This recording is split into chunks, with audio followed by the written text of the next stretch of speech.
Hey, it's Miss Bunny Love, and I'm going to read you a story.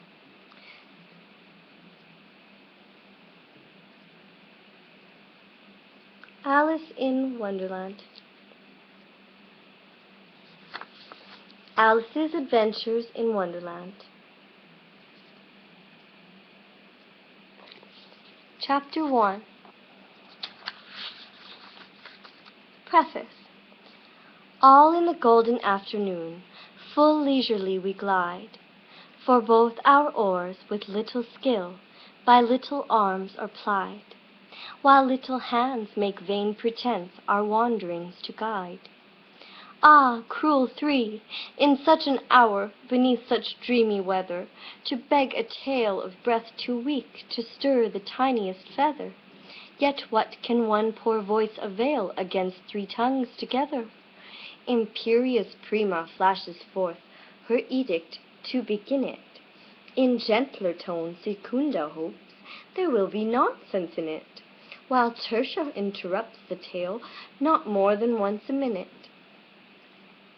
Anon to sudden silence one, in fancy they pursue the dream child moving through a land of wonders wild and new, in friendly chat with bird or beast, and half believe it true. And ever as the story drained the wells of fancy dry, and faintly strove that weary one to put the subject by, the rest next time, it is next time, the happy voices cry. Thus grew the tale of Wonderland, thus slowly, one by one, its quaint events were hammered out, and now the tale is done. And home we steer, a merry crew, beneath the setting sun. Alice, a childish story take, and with a gentle hand lay it where childhood's dreams are twined in memory's mystic band, like pilgrims' withered wreath of flowers plucked in a far-off land. Just to let you know, I'm wearing my purple rabbit hat. I've put some pins on it. There's a cat pin. And Lauryn Hill, I wore this bunny hat at the Lauryn Hill concert, and Lauryn Hill signed this hat on the inside. It's signed. I'll show it to you some other time. Chapter 1. Down the Rabbit Hole. Alice was beginning to get very tired of sitting by her sister on the bank and having nothing to do. Once or twice she had peeped into the book her sister was reading, but it had no pictures or conversations in it. And what is the use, thought Alice, without pictures? Oops. I'll start again. Chapter 1. Down the Rabbit Hole. Alice was beginning to get very tired of sitting by her sister on the bank and of having nothing to do. Once or twice she had peeped into the book her sister was reading, but it had no pictures or conversations in it. And what is the use of a book, thought Alice, without pictures or conversations?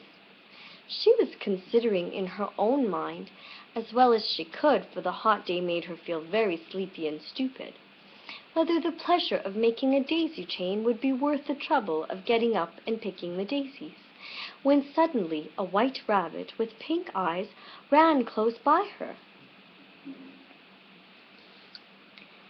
There was nothing so very remarkable in that, nor did Alice think it was so very much out of the way to hear the rabbit say to itself, oh dear, I shall be too late." When she thought it over afterwards, it occurred to her that she ought to have wondered at this, but at the time it all seemed quite natural. But when the rabbit actually took a watch out of its waistcoat pocket and looked at it and then hurried on, Alice started to her feet, for it flashed across her mind that she had never before seen a rabbit with either a waistcoat pocket or a watch to take out of it. And burning with curiosity, she ran across the field after it, and was just in time to see it pop down a large rabbit hole under the hedge. In another moment down went Alice after it, never once considering how in the world she was to get out again. story. The rabbit hole went...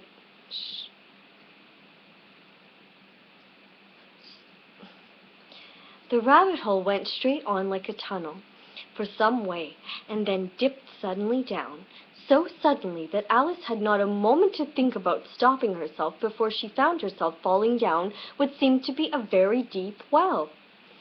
Either the well was very deep, or she fell very slowly, for she had plenty of time as she went down to look about her and to wonder what was going to happen next. First, she tried to look down and make out what she was coming to, but it was too dark to see anything. Then she looked at the sides of the well and noticed that they were filled with cupboards and bookshelves. Here and there she saw maps and pictures hung upon pegs. She took down a jar from one of the shelves as she passed. It was labeled orange marmalade, but to her great disappointment it was empty. She did not like to drop the jar for fear of killing somebody underneath, so she managed to put it into one of the cupboards as she fell past it.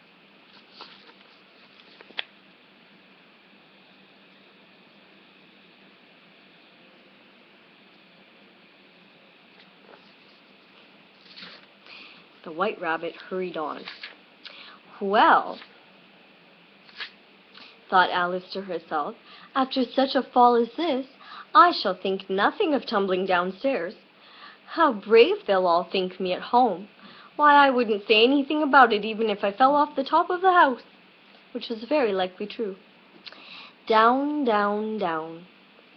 Would the fall never come to an end? "I wonder how many miles I've fallen by this time," she said aloud. "I must be getting somewhere near the center of the earth. Let me see. That would be 4,000 miles down, I think." For you see, Alice had learned several things of this sort in her lessons in the schoolroom, and though this was not a very good opportunity for showing off her knowledge, as there was no one to listen to her, still it was good practice to say it over. "Yes, that's about the right distance. But then I wonder what latitude or longitude I've got to." Alice had not the slightest idea what latitude was, or longitude either, but she thought they were nice, grand words to say. Presently she began again. "I wonder if I shall fall right through the earth. How funny it'll seem to come out among the people that walk with their heads downwards. The antipathies, I think." She was rather glad there was no one listening this time, as it didn't sound at all the right word. "But I shall have to ask them what the name of the country is, you know. Please, ma'am, is this New Zealand or Australia?" And she tried to curtsy as she spoke. Fancy curtsying as you're falling through the air. Do you think you could manage it? And what an ignorant little girl she'll think of me for asking. No, it'll never do to ask. Perhaps I shall see it written up somewhere. Down, down, down. There was nothing else to do, so Alice soon began talking again. "Dinah'll miss me very much tonight, I should think." Dinah was the cat. "I hope they'll remember her saucer of milk at tea time. Dinah, my dear, I wish you were down here with me. There are no mice in the air, I'm afraid, but you might catch a bat, and that's very like a mouse, you know. But do cats eat bats, I wonder?" And here Alice began to get rather sleepy, and went on saying to herself in a dreamy sort of way, "Do cats eat bats? Do cats eat bats? And sometimes do bats eat cats?" For, you see, as she couldn't answer either question, it didn't much matter which way she put it. She felt that she was dozing off, and had just begun to dream that she was walking hand in hand with Dinah, and was saying to her very earnestly, "Now, Dinah, tell me the truth. Did you ever eat a bat?" When suddenly, thump, thump, down she came upon a heap of sticks and dry leaves, and the fall was over. Alice was not a bit hurt, and she jumped up onto her feet in a moment. She looked up, but it was dark overhead. Before her another long passage, and the White Rabbit was still in sight, hurrying down it. There was not a moment to be lost. Away went Alice like the wind, and was just in time to hear it say, as it turned a corner, "Oh, my ears and whiskers, how late it's getting!" She was close behind it when she turned the corner, but the rabbit was no longer to be seen. She found herself in a long, low hall, which was lit up by a row of lamps hanging from the roof. There were doors all around the hall, but they were all locked. And when Alice had been all the way down one side and up the other, trying every door, she walked sadly down the middle, wondering how she was ever to get out again. Suddenly she came upon a three-legged table, all made of solid glass. There was nothing on it but a tiny golden key, and Alice's first idea was that this might belong to one of the doors of the hall. But alas, either the locks were too large or the key was too small, but at any rate it would not open any of them. However, on the second time round, she came upon a low curtain she had not noticed before, and behind it was a little door about 15 inches high. She tried the little golden key in the lock, and to her great delight it fitted. Alice opened the door and found that it led into a small passage not much larger than a rabbit hole.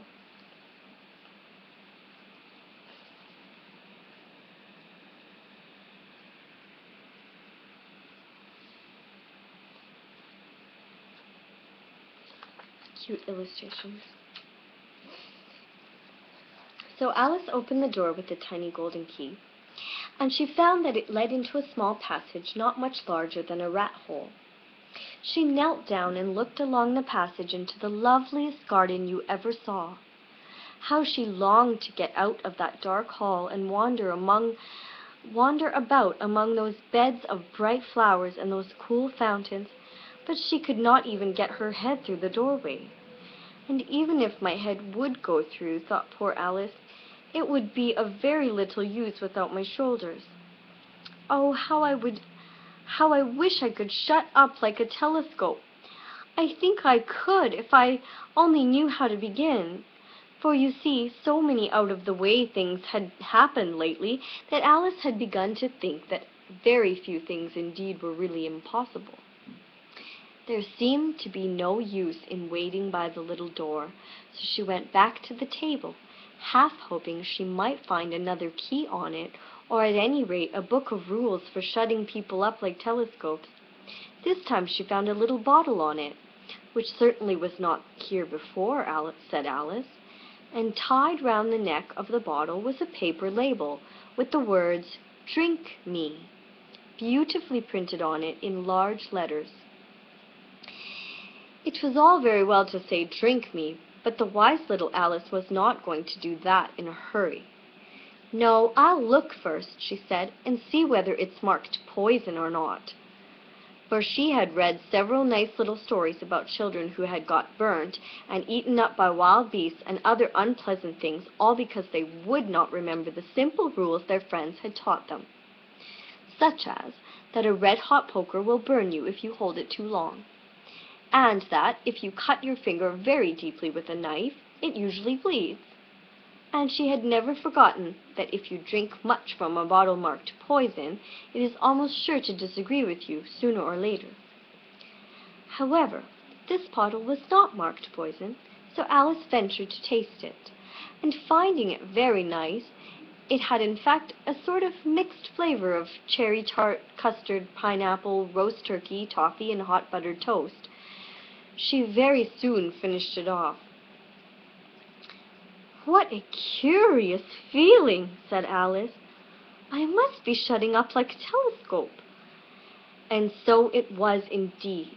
She was now only 10 inches high, and her face brightened up at the thought that she was now the right size for going through the little door in the garden. First, however, she waited for a few minutes to see if she was going to shrink any further. She felt a little nervous about this.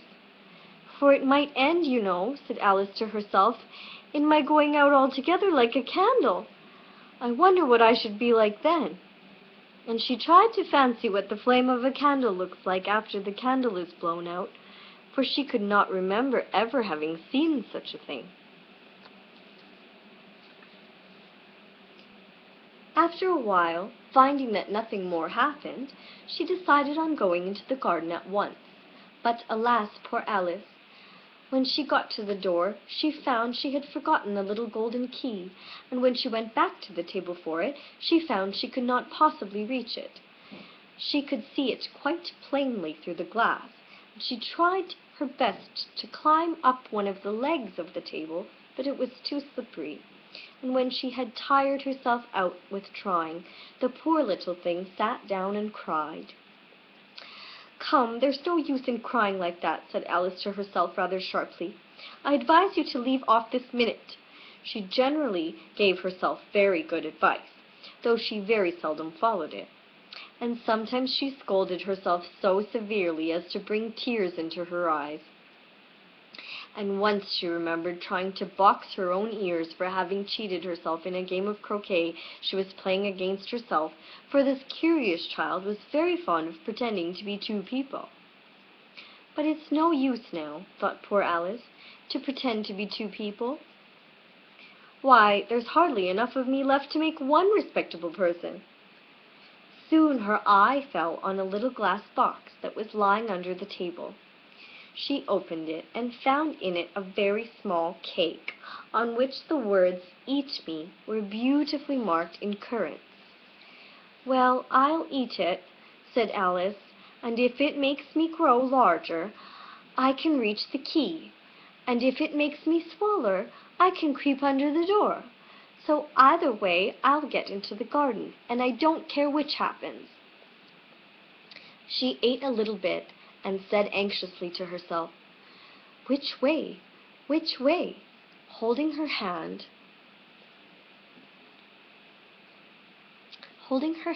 on the top of her head to feel which way it was growing, and she was quite surprised to find that she remained the same size. To be sure, this is what generally happens when one eats cake, but Alice had got so much into the way of expecting nothing but out-of-the-way things to happen that it seemed quite dull and stupid for life to go on in the common way. So she set to work and very soon finished off the cake.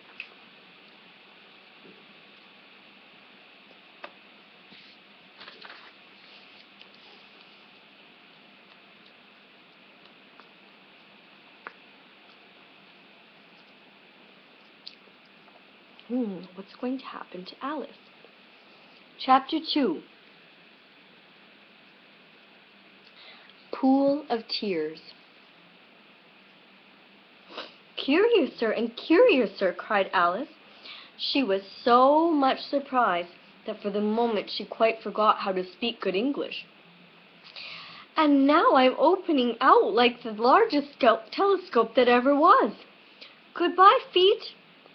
For when she looked down at her feet, they seemed to be almost out of sight. They were getting so far off.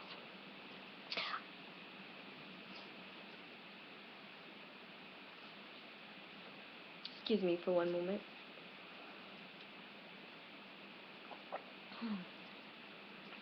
"Oh, my poor little feet.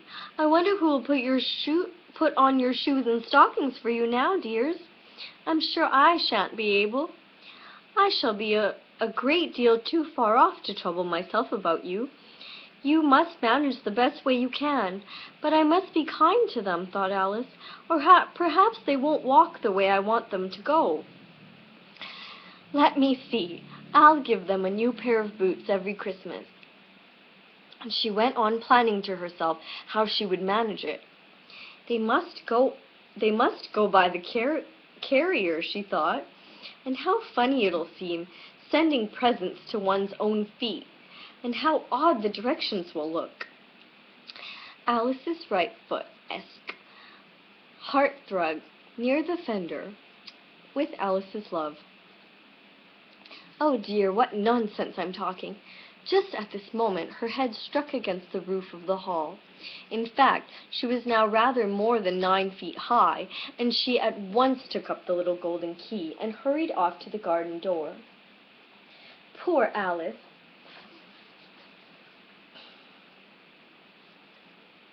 It was as much as she could do, lying down on one side, to look through into the garden with one eye. But to get through was more hopeless than ever. She sat down and began to cry again.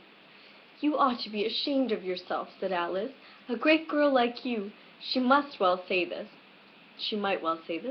to go on crying in this way. Stop this moment, I tell you." But she went on all the same, shedding gallons of tears until there was a very large pool all around her, about 4 inches deep and reaching half down the hall. After a time she heard a little pattering of feet in the distance, and she hastily dried her eyes to see what was coming. It was the White Rabbit, returning splendidly dressed, with a pair of white kid gloves in one hand and a large fan in the other. He came trotting along in a great hurry, muttering to himself as he came, "Oh, the Duchess! The Duchess! Oh, won't she be savage if I've kept her waiting?" Alice felt so desperate that she was ready to ask help of anyone. So, when the rabbit came near her, she began in a low, timid voice, "If you please, sir." The rabbit started violently, dropped the white kid gloves and the fan, and scurried away into the darkness as hard as he could go. Alice took up the fan and gloves, and as the hall was very hot, she kept fanning herself all the time she went on talking. "Dear, dear, how queer everything is today, and yesterday things went on just as usual. I wonder if I've been changed in the night. Let me think. Was I the same when I got up this morning? I almost think I can remember feeling a little different. But if I'm not the same, the next question is, who in the world am I?" Ah, that's the great puzzle. And she began thinking over all the children she knew that were the same age as herself, to see if she could have been changed for any of them. "I'm sure I'm not Ada," she said, "for her hair goes in such long ringlets, and mine doesn't go in ringlets at all. And I'm sure I can't be Mabel, for I know all sorts of things, and she knows such a very little. Besides, she's she, and I'm I, and oh dear, how puzzling it all is. I'll try if I know all the things I used to know. Let me see. 4 times 5 are 12, and 4 times 6 is 13. And 4 times 7 is, oh dear, I shall never get to 20 at that rate. However, the multiplication table doesn't signify. Let's try geography. London is the capital of Paris, and Paris is the capital of Rome, and Rome, no, that's all wrong. I'm certain I must have been changed for Mabel. I'll try and say, how doth the little, and she crossed her hands on her lap as if she were saying lessons, and began to repeat it. But her voice sounded hoarse and strange, and the words did not come the same as they used to do. How doth the little crocodile improve his shining tail, and pour the waters of the Nile on every golden scale? How cheerfully he seems to grin, how neatly spread his claws, and welcomes little fishes in with gently smiling jaws. I'm sure those are not the right words, said poor Alice, and her eyes filled with tears again as she went on. I must be Mabel after all, and I shall have to go and live in that poky little house and have next to no toys to play with, and oh, ever so many lessons to learn.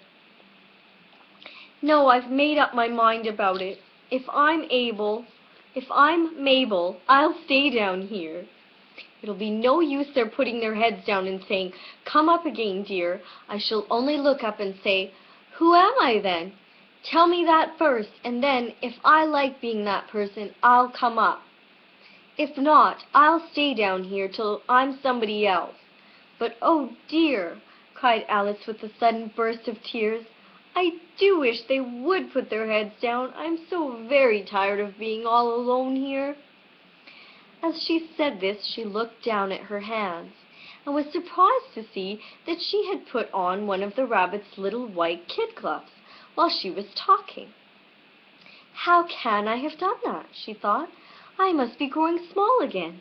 She got up and went to the table to measure herself by it, and found that, as nearly as she could guess, she was now about 2 feet high, and was going on shrinking rapidly. Soon she found out that the cause of this was the fan she was holding, and she dropped it hastily, just in time to save herself from shrinking away altogether. "That was a narrow escape," said Alice, a good deal frightened at the sudden change, but very glad to find herself still in existence. "And now for the garden." And she ran with all speed back to the little door. But alas! The little door was shut again, and the little golden key was lying on the glass table as before. "And things are worse than ever," thought the poor child, "for I never was so small as this before. Never, and I declare it's too bad that it is. It's too bad that it is." As she said these words, her foot slipped, and in another moment, splash! She was up to her chin in salt water. Her first idea was that she had somehow fallen into the sea. "And in that case I can go back by railway," she said to herself. Alice had been to the seaside once in her life, and had come to the general conclusion that wherever you go to on the English coast, you find a number of bathing machines in the sea, some children digging in the sand with wooden spades, then a row of lodging houses, and behind them a railway station. However, she soon made out that she was in the pool of tears which she had wept when she was 9 feet high. "I wish I hadn't cried so much," said Alice, as she swam about, trying to find her way out. "I shall be punished for it, I suppose, by being drowned in my own tears. That will be a queer thing, to be sure. However, everything is queer today." Just then she heard something splashing about in the pool a little way off, and she swam nearer to find out what it was. At first she thought it must be a walrus or a hippopotamus, but then she remembered how small she was now, and she soon made out that it was only a mouse that had slipped in like herself. "Would it be of any use now," thought Alice, "to speak to this mouse? Everything is so out of the way down here that I should think very likely it can talk. At any rate, there's no harm in trying." So she began. "Oh, mouse, do you know the way out of this pool? I'm very tired of swimming about here, oh mouse." Alice thought this might be the right way of speaking to a mouse. She had never done such a thing before, but she remembered having seen in her brother's Latin grammar, "a mouse, of a mouse, to a mouse, oh mouse." The mouse looked at her rather inquisitively, and seemed to her to wink in one of its little eyes, but it said nothing. "Perhaps it doesn't understand English," thought Alice. "I dare say it's a French mouse, come over with William the Conqueror." For, with all her knowledge of history, Alice had no very clear notion how long ago anything had happened. So she began again.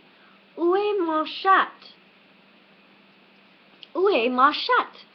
which was the first sentence in her French lesson book. The mouse gave a sudden leap out of the water, and seemed to quiver all over with fright. "Oh, I beg your pardon," cried Alice hastily, afraid that she had hurt the poor animal's feelings. "I quite forgot you didn't like cats." "Not like cats!" cried the mouse in a shrill, passionate voice. "Would you like cats if you were me?"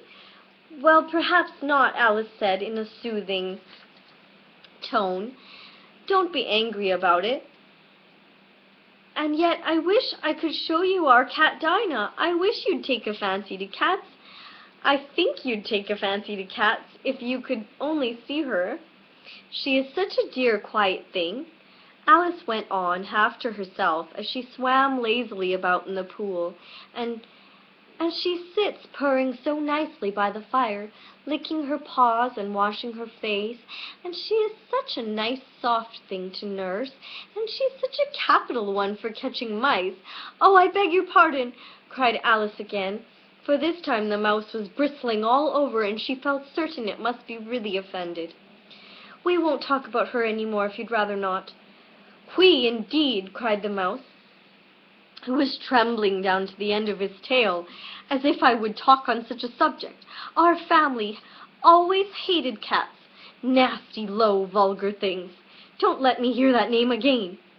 "I won't, indeed," said Alice, in a great hurry to change the subject of conversation. Are you fond of dogs?" The mouse did not answer, so Alice went on eagerly. "There is such a nice little dog near our house I should like to show you.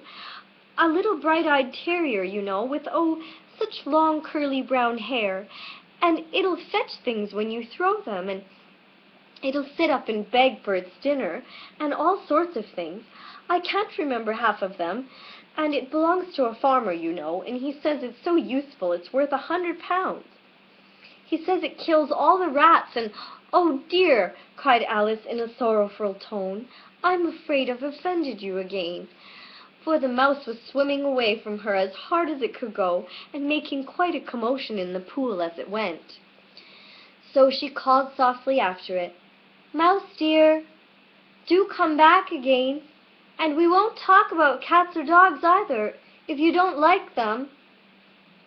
When the mouse heard this, it turned round and swam slowly back to her, its face quite pale, with passion, Alice thought, and it said in a low, trembling voice, "Let us get to the shore, and then I'll tell you my history, and you'll understand why it is I hate cats and dogs." It was high time to go, for the pool was getting quite crowded with the birds and animals that had fallen into it. There was a duck and a dodo, a lory and an eaglet, and several other curious creatures. Alice led the way, and the whole party swam to shore. It's a little picture of the mouse jumping out of the water.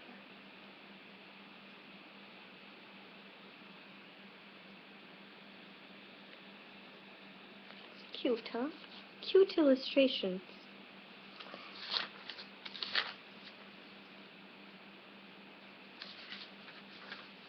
Perhaps I'll read chapter 3 as well right now.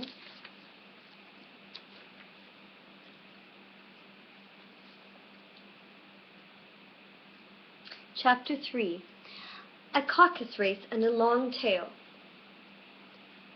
They were indeed a queer-looking party that assembled on the bank, the birds with draggled feathers, the animals with their fur clinging close to them, and all dripping wet, cross, and uncomfortable. Many mosquitoes around here. The first question, of course, was how to get dry again. They had a consultation about this, and after a few minutes it seemed quite natural to Alice to find herself talking familiarly with them, as if she had known them all her life. Indeed, she had quite a long argument with the lory, who at last turned sulky and would only say, "I am older than you, and must know better." And this Alice would not allow without knowing how old it was, and as the lory positively refused to tell its age, there was no more to be said. At last the mouse, who seemed to be a person of some authority among them, called out, "Sit down, all of you, and listen to me. I'll soon make you dry enough." They all sat down at once, and in a large ring with the mouse in the middle, Alice kept her eyes anxiously fixed on it, for she felt sure she would catch a bad cold if she did not get dry very soon. "Ahem," said the mouse with an important air. "Are you all ready? This is the driest thing I know. Silence all around, if you please. William the Conqueror, whose cause was favored by the Pope, was soon submitted to by the English, who wanted leaders, and had been of late much accustomed to usurpation and conquest. Edwin and Morcar, the Earls of Mercia and Northumbria—" "Ugh," said the lory with a shiver. "I beg your pardon," said the mouse, frowning, but very politely. "Did you speak?" "Not I," said the lorry hastily. "I thought you did," said the mouse. I proceed. Edwin and Morcar, the Earls of Mercia and Northumbria, declared for him, and even Stigand, the patriotic Archbishop of Canterbury, found it advisable." "Found what?" said the duck. "Found it," the mouse replied rather crossly. "Of course you know what it means." "I know what it means well enough when I find a thing," said the duck. "It's generally a frog or a worm. The question is, what did the Archbishop find?" The mouse did not notice this question, but hurriedly went on. "Found it advisable to go with Edgar Atheling to meet William and offer him the crown.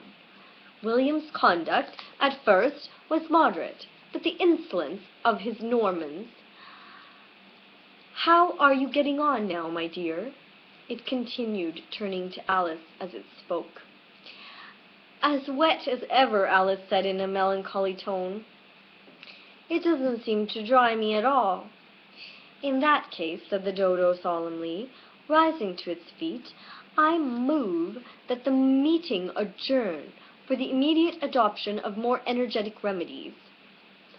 "Speak English," said the eaglet. "I don't know the meaning of half these long words, and what's more, I don't believe you do either." And the eaglet bent down its head to hide a smile. Some of the other birds tittered audibly. "What I was going to say," said the dodo in an offended tone, "was that the best thing to get us dry would be a caucus race." "What is a caucus race?" said Alice. Not that she much wanted to know, but the dodo had paused as if it thought that somebody ought to speak, and no one else seemed inclined to say anything. "Why," said the dodo, the best way to explain it is to do it. And, as you might like to try the thing yourself some winter day, I will tell you how the dodo managed it. First, it marked out a race course in a sort of circle. The exact shape doesn't matter, it said, and then all the party were placed along the course, here and there. There was no 1, 2, 3, and away, but they began running when they liked, and left off when they liked it, so that it was not easy to know when the race was over. However, when they had been running half an hour or so, they were quite dry again. The dodo suddenly called out. And were quite dry again. The dodo suddenly called out, "The race is over," and they all crowded round it, panting and asking, "But who has won?" This question the dodo could not answer without a great deal of thought, and it sat for a long time with one finger pressed upon its forehead, the position in which you usually see Shakespeare in the pictures of him, while the rest waited in silence. At last the dodo said, "Everybody has won, and all must have prizes." "But who is to give the prizes?" quite a chorus of voices asked. "Why, she, of course," said the dodo, pointing to Alice with one finger, and the whole party at once crowded round her, calling out in a confused way, "Prizes, prizes!" Alice had no idea what to do, and in despair she put her hand in her pocket and pulled out a box of comfits. Luckily the salt water had not got into it, and handed them around as prizes. There was exactly one apiece all round. "But she must have a prize herself, you know," said the mouse. "Of course," the dodo replied very gravely. "What else have you got in your pocket?" he asked. He went on, turning to Alice. "Only a thimble," Alice said sadly. "Hand it over here," said the dodo. Then they all crowded round her once more, while the dodo solemnly presented the thimble, saying, "We beg your acceptance of this elegant thimble," and when it had finished this short speech, they all cheered. Alice thought the whole thing very absurd, but they all looked so grave that she did not dare to laugh, and, as she could not think of anything to say, she simply bowed and took the thimble, looking as solemn as she could. The next thing was to eat the comfits. This caused much noise and confusion, as the large birds complained that they could not taste theirs, and the small ones choked and had to be patted on the back. However, it was over at last, and they sat down again in a ring and begged the mouse to tell them something more. "You promised to tell me your history, you know," said Alice, "and why it is you hate C and D." She added in a whisper, half afraid that it would be offended again. "Mine is a long and a sad tale," said the mouse, turning to Alice and sighing. "It is a long tale, certainly," said Alice, looking down with wonder at the mouse's tail. "But why do you call it sad?" And she kept on puzzling about it while the mouse was speaking, so that her idea of the tale was something like this. And the writing goes like that. The writing goes like that. Furry said to a mouse that he met in the house, "Let us both go to law. I will prosecute you. Come, I'll take no denial." I'm starting again. And she kept on puzzling about it while the mouse was speaking, so that her idea of the tale was something like this. Fury said to a mouse that he met in the house, "Let us both go to law. I will prosecute you. Come, I'll take no denial. We must have a trial, for really this morning I've nothing to do." Said the mouse to the cur, "Such a trial, dear sir, with no jury or judge, would be wasting our breath." "I'll be judge, I'll be jury," said cunning old Fury. "I'll try the whole cause and condemn you to death." "You are not attending," said the mouse to Alice severely. "What are you thinking of?" "I beg your pardon," said Alice very humbly. "You had got to the fifth bend, I think?" "I had not," cried the mouse sharply and very angrily. "Not?" said Alice, always ready to make herself useful, and looking anxiously about her. "Oh, do let me help to undo it." "I shall do nothing of the sort," said the mouse, getting up and walking away. "You insult me by talking such nonsense." "I didn't mean it," pleaded poor Alice. "But you are so easily offended, you know." The mouse only growled in reply. "Please come back and finish your story," Alice called after it, and the others all joined in chorus. "Yes, please do." But the mouse only shook its head impatiently and walked a little quicker. "What a pity it wouldn't stay," sighed the Lory, as soon as it was quite out of sight. And an old crab took the opportunity of saying to her daughter, "Ah, my dear, let this be a lesson to you never to lose your temper." "Hold your tongue, Ma," said the young crab, a little snappishly. "You're enough to try the patience of an oyster." "I wish I had our Dinah here, I know I do," said Alice aloud, addressing nobody in particular. "She'd soon fetch it back." "And who is Dinah, if I might venture to ask the question?" asked the Lory. Alice replied eagerly, for she was always ready to talk about her pet. "Dinah's our cat, and she's such a capital one for catching mice you can't think. And oh, I wish you could see her after the birds. Why, she'll eat a little bird as soon as look at it." This speech caused a remarkable sensation among the party. Some of the birds hurried off at once. One old magpie began wrapping itself up very carefully, remarking, "I really must be getting home. The night air doesn't suit my throat." And a canary called out in a trembling voice to its children, "Come away, my dears. It's high time you were all in bed." On various pretexts, they all moved off, and Alice was soon left alone. "I wish I hadn't mentioned Dinah," she said to herself in a melancholy tone. "Nobody seems to like her down here, and I'm sure she's the best cat in the world. Oh, my dear Dinah, I wonder if I shall ever see you any more." and here poor Alice began to cry again, for she felt very lonely and low-spirited. In a little while, however, she again heard a little pattering of footsteps in the distance, and she looked up eagerly, half hoping that the mouse had changed his mind and was coming back to finish his story.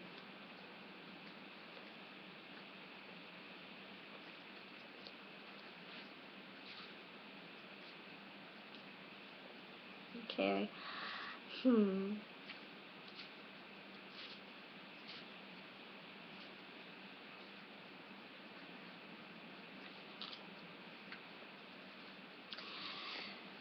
Chapter 4. The Rabbit Sends in a Little Bill. It was the White Rabbit, trotting slowly back again, and looking anxiously about as it went, as if it had lost something, and she heard it muttering to itself, the Duchess, oh, my dear paws, oh, my fur and whiskers, she'll get me executed, as sure as ferrets are ferrets. Where can I have dropped them, I wonder? Alice guessed in a moment that it was looking for the fan and the pair of white kid gloves, and she very good-naturedly began hunting about for them, but they were nowhere to be seen. Everything seemed to have changed since her swim in the pool, and the great hall with the glass table and the little door had vanished completely. Very soon the rabbit noticed Alice as she went hunting about, and called out to her in an angry tone, "Why, Mary Ann, what are you doing here? Run home this moment, and fetch me a pair of gloves and fan. Quick, now!" And Alice was so much frightened that she ran off at once in the direction it pointed to, without trying to explain the mistake that it had made. "He took me for his housemaid," she said to herself as she ran. "How surprised he'll be when he finds out who I am! But I'd better take him his fans and gloves, that is, if I can find them." As she said this, she came upon a neat little house, on the door of which was a bright brass plate with the name W. Rabbit engraved upon it. She went in without knocking, and hurried upstairs, in great fear lest she should meet the real Mary Ann and be turned out of the house before she had found the fan and gloves. "How queer it seems," Alice said to herself, "to be going messages for a rabbit. I suppose Dinah will be sending me on messages next." And she began fancying the sort of thing that would happen. "Miss Alice, come here directly, and get ready for your walk." Coming in a minute, nurse." "But I've got to watch this mouse hole till Dinah comes back, and see that the mouse doesn't get out." "Only I don't think," Alice went on, "that they'd let Dinah stop in the house if it began ordering people around like that." By this time she had found her way into a tidy little room with a table in the window, and on it, as she had hoped, a fan and 2 or 3 pairs of tiny white kid gloves. She took up the fan and a pair of the gloves, and was just going to leave the room when her eye fell upon a little bottle that stood near the looking-glass. There was no label this time with the words "Drink me," but nevertheless she uncorked it and put it to her lips. "I know something interesting is sure to happen," she said to herself, "whenever I eat or drink anything, so I'll just see what this bottle does. I do hope it'll make me grow large again, for really I'm quite tired of being such a tiny little thing." It did so indeed, and much sooner than she had expected. Before she had drunk half the bottle, she found her head pressing against the ceiling, and had to stoop to save her neck from being broken. She hastily put down the bottle, saying to herself, "That's quite enough. I hope I shan't grow any more. As it is, I can't get out at the door. I do wish I hadn't drunk quite so much." Alas, it was too late to wish that. She went on growing and growing, and very soon she had to kneel down on the floor. In another minute there was not even room for this, and she tried the effect of lying down on one elbow against the door. Lying down with one elbow against the door and the other arm curled round her head. Still she went on growing, and, as a last resort, she put one arm out of the window and one foot up the chimney, and said to herself, "Now I can do no more, whatever happens. What will become of me?"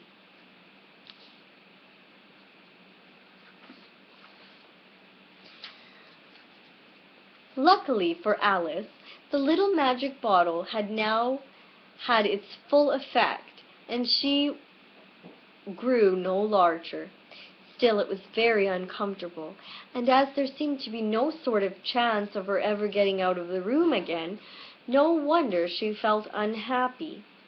It was much pleasanter at home, thought poor Alice, when one wasn't always growing larger and smaller and being ordered about by mice and rabbits. I almost wish I hadn't gone down that rabbit hole, and yet, it's rather curious, you know, this sort of life. I do wonder what can have happened to me.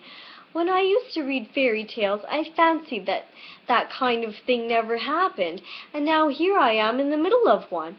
There ought to be a book written about me, that there ought, and when I grow up I'll write one. But I'm grown up now," she added in a sorrowful tone. "At least there's no room to grow up any more here. But then," thought Alice, "shall I never get any older than I am now? That'll be a comfort one way, never to be an old woman, but then always to have lessons to learn. Oh, I shouldn't like that." "Oh, you foolish Alice," she answered herself. "How can you learn lessons in here? Why, there's hardly room for you, and no room at all for any lesson books." And so she went on, taking first one side and then the other, and making quite a conversation of it altogether. But after a few minutes she heard a voice outside, and stopped to listen. "Marianne! Marianne!" said the voice. "Fetch me my gloves this moment." Then came a little pattering of feet on the stairs. Alice knew it was the rabbit coming to look for her, and she trembled till she shook the house, quite forgetting that she was now about 1,000 times as large as the rabbit, and had no reason to be afraid of it. Presently the rabbit came up to the door, and tried to open it. But as the door opened inwards, and Alice's elbow was pressed hard against it, that attempt proved a failure. Alice heard it say to itself, "Then I'll go round and get in at the window." "That you won't," thought Alice, and after waiting till she fancied she heard the rabbit just under the window, she suddenly spread out her hand and made a snatch in the air. She did not get hold of anything, but she heard a little shriek and a fall and a crash of broken glass, from which she concluded that it was just possible it had fallen into a cucumber frame, or something of that sort. Next came an angry voice, the rabbit's. "Pat! Pat! Where are you?" And then a voice she had never heard before. "Sure then I'm here, digging for apples, your honor." "Digging for apples indeed," said the rabbit, angrily. "Here, come and help me out of this." Sounds of broken glass. Sounds of more broken glass. "Now tell me, Pat, what's that in the window?" "Sure it's an arm, your honor," he pronounced. "An arum." He pronounced it an arum. "An arum, you goose! Who ever saw one that size? Why, it fills the whole window." "Sure it does, your honor, but it's an arum for all that."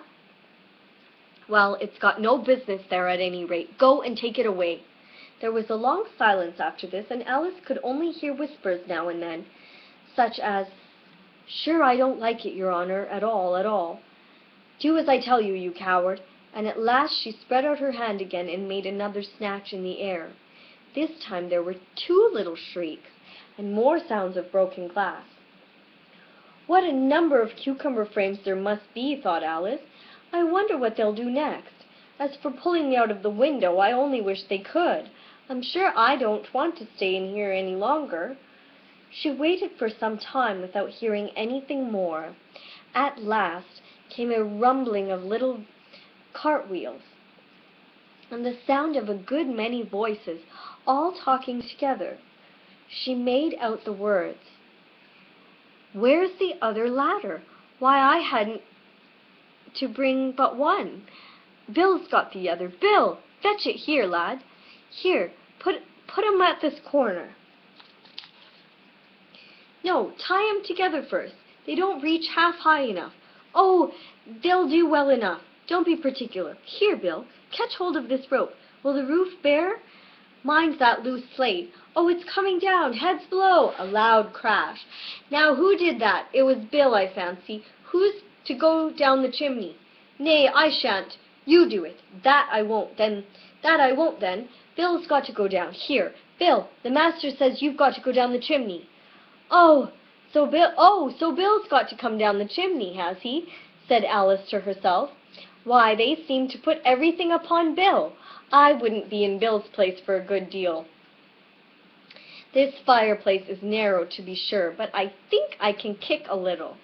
She drew her foot as far down the chimney as she could, and waited till she heard a little animal. She couldn't guess of what sort it was, close above her.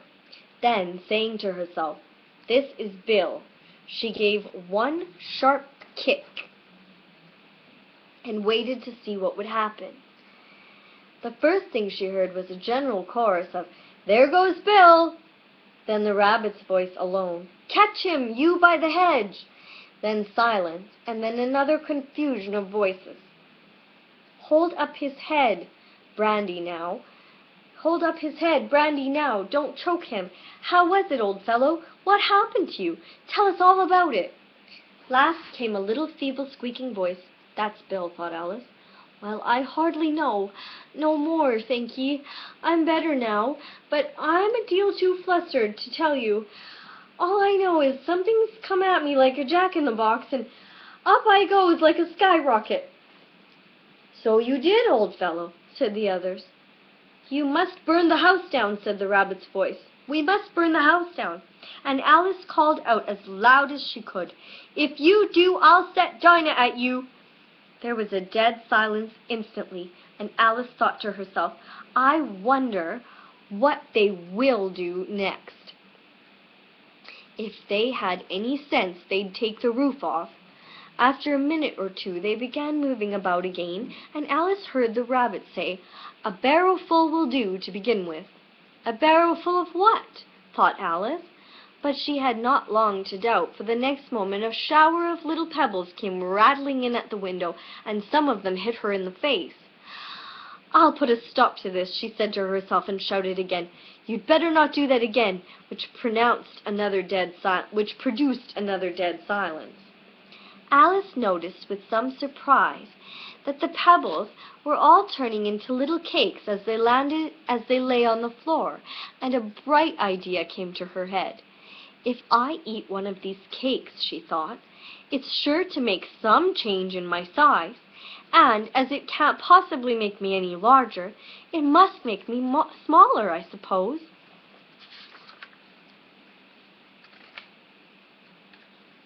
So she swallowed one of the cakes, and was delighted to find that she began shrinking directly.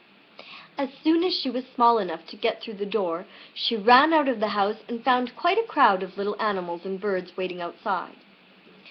The poor little lizard, Bill, was in the middle, being held up by 2 guinea pigs who were giving it something out of a bottle. They all made a rush at Alice the moment she appeared, and she ran off as hard as she could, and soon found herself safe in a thick wood. "The first thing I've got to do," said Alice to herself, as she wandered about in the wood, "is to grow to my right size again, and the second thing is to find my way into that lovely garden.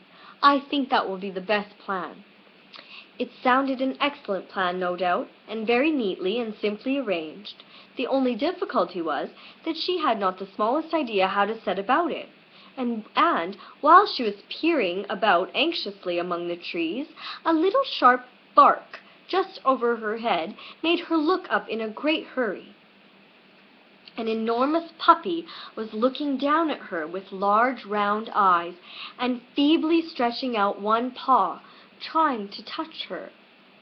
"Poor little thing," said Alice in a coaxing tone, and she tried hard to whistle to it.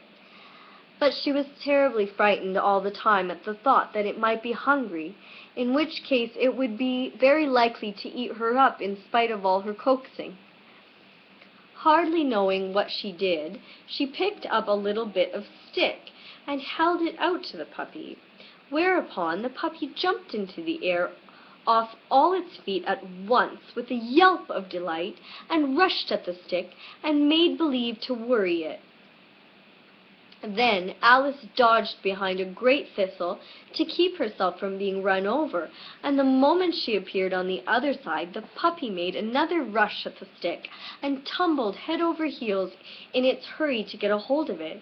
Then Alice, thinking it was very like having a game of play with a cart horse, and expecting every moment to be trampled under its feet, ran around the thistle again.